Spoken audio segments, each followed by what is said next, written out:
Assalamualaikum warahmatullahi wabarakatuh. Urang lajengkeun ngahanca tafsir juz amma basa Sunda karya Ustaz Uus Suhendar. Ayeuna urang ngawitan ngahanca surat Al-Infitor ti ayat 1 dugi ka ayat 5 insyaallah. A'udzu billahi minasy syaithanir rajim. Bismillahirrahmanirrahim.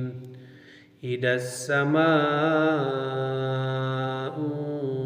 fatarat wa idal kawakibu tasharat wa idal biharu fujjirat wa idal quburu bu'syirat alimat nafsum ma qaddamat wa akharat. Kalayan nyebat jenengan Allah nu maha welas tur maha asih. Di mana langit geus beulah jeung di mana bentang-bentang geus mururuk ragan jeung di mana laut geus mudal jeung di mana pangeusik kubur dihudangkeun setiap diri manusia bakal nyaho kana naon anu geus dilampahkeun jeung ditinggalkeun. Idza lapat diharfiah nu sok dilarapkeun kana waktu nu bakal datang sarta sok dihartian di mana upama atawa lamun as-sama langit anu asalna seseg jeung harmonis robah in fatarat jeung beulah langit kasaimbanganana wa idza jeung di mana al kawakibu bentang-bentang dileungitkeun daya gravitasina anu ngakibatkeun intasyarat ragragan marurag lir ibarat kareta gantung lepas tina relna.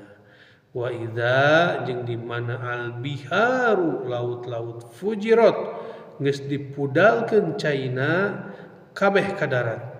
Wa idza jeung di mana al quburu pangeusik kubur bu'syirat dihudangkeun tina sarena kecap bu'syirat asal kecap ba saro nu mibanda hati paburantak bagian luhur ka handap sarta bagian handap ka luhur akibat hancurna alam dunya.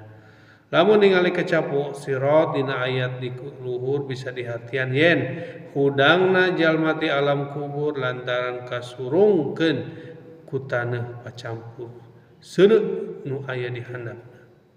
Ayat nu sarimbag bisa ditingali dina Quran surat Az-Zalzalah ayat 1 dugi ka 5. Ayat ka 1 nepi ka ayat 4 dimimitian harfu idza sarta kalimat anu aya saenggeusna ka abus redaksi syartiyah anu butuh kata jawab syarat maka ayat kalima minangka jawab syaratna. Lamun tahapan ka 1 nepi ka 4 geus kacumponan alimat nafsum tinangtu setiap jalma bakal nyaho maqaddamas naon anu geus dipilampahna wa akharat jeung naon nu geus ditinggalkeunana. Leuwih loba kewajiban jeung pasunatan anu ditinggalkeun titimbang anu dilaksanakeun sarta manusia leuwih sumanget di dunya titimbang ibadah jalma nu macul jeung ngarambet di sawah rukuna ti jam genep nepi ka lohor teu pernah rumahuh baringan ukur diburuhan ala kadarna tapi nalika diajak salat ngadadak karasa nyeri cangkeng jeung alasan sejenna. Ayat nu sarimbag di antarana bisa ditingali dina Quran surat Al-Qiyamah ayat ka 13. Sakitu wae urang ngabahas tafsir juz amma karya Ustaz Uus Suhendar. Aqulu qouli hada wa astaghfirullaha li wa lakum. Wassalamualaikum warahmatullahi wabarakatuh.